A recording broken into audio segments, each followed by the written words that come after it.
मेरा नाम तेजभान सिंह है। हमने एक कंपनी बनाई है बूंद इंटरप्राइजेज़ के नाम से, जो रेडीमेड मेंस पैंट शर्ट बनाने का काम करती है। और हम पिछले 2 सालों से इस सेक्टर में काम कर रहे हैं। और हम साथ ही साथ काम कर रहे हैं ग्रामीण रोजगार को बढ़ावा देने के क्षेत्र में और ऑनलाइन एजुकेशन के क्षेत्र में भी। तो अभी हमने सोचा क्यों ना सोशल मीडिया के ज़रिए लोगों से कांटेक्ट किया जाए और आपस में बातचीत की जाए, जिससे कि लोगों से कुछ उचित सलाह भी मिले और लोग हमारे बारे में जाने भी। अभी का माहौल चल रहा है, कोरोना की त्रासदी काफ़ी ज़्यादा पूरे विश्व को परेशान कर रही है और लोग पलायन करके फिर से अपने ग्रामीण क्षेत्र में आ रहे हैं। इन सब चीज़ों को देखते हुए मुझे मुंशी प्रेमचंद की एक कहानी याद आती है, जिसमें एक लड़का रहता है तो उसकी माँ मर जाती है, तो उसका बाप दूसरी शादी कर लेता है, तो उससे उसका एक भाई भी हो जाता है। तो बाद में क्या होता है, जब दोनों भाई बड़े होते हैं तो बड़े भाई की शादी हो जाती है।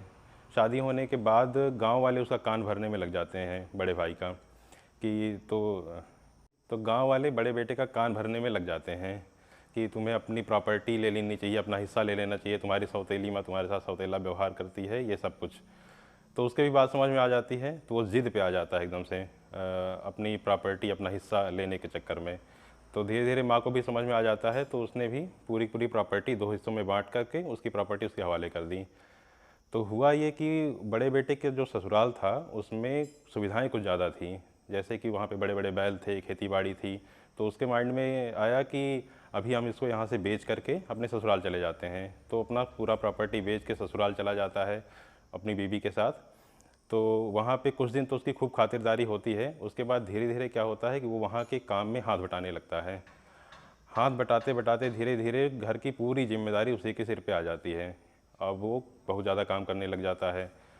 तो बीच बीच में उसको ताना भी मारा जाने लगा ससुराल में कि तुम जो पैसा लेके आए थे वो ख़त्म हो गया, अब तुम यहाँ पे मुफ्त की रोटी तोड़ रहे हो, ये सब कुछ। तो इन सब चीज़ों से वो तंग आ जाता है। तंग आने के बाद फिर एक दिन वो सोचता है कि अब मुझे यहाँ से चले जाना चाहिए, अब यहाँ पे मेरा कुछ ना होने वाला।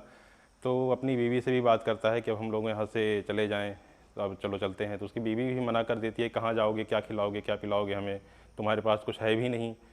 तो बोलता है देखो तुम्हें मुझ पे भरोसा है तो मेरे साथ चलो। तो उसकी बीवी भी साथ छोड़ देती है, बोलती है मैं नहीं जाने वाली तुम्हारे साथ, तुम्हें जहाँ जाना है जाओ।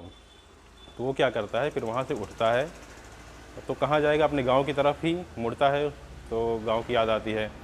तो जब गांव पहुंचता है तो वो हिम्मत करके अपने घर भी जाता है। तो वहाँ पे वो मिलता है अपनी सौतेली माँ से, और अपनी सौतेली माँ को सारा कुछ, सारी कहानी सब कुछ बता देता है कि जैसे जैसे सब कुछ हुआ था।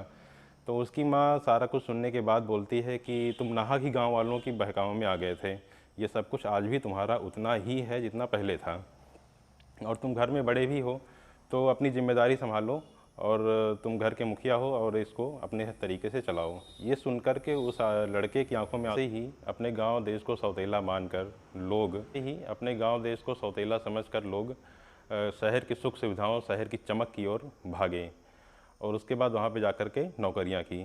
तो जब तक वो शहर वालों के काम के रहे तब तक तो उन्हें खूब सुविधाएं मिली, खूब सैलरी भी मिली। लेकिन जब वो उनके काम के नहीं रहे कोरोना त्रासदी की वजह से, तो वो उनकी जिम्मेदारी 2 महीने भी नहीं उठा पाए। तो एट लास्ट क्या हुआ, उनको अपना गांव याद आया और वो लोग शहर छोड़ छोड़ करके गांव की तरफ ही भाग के आए।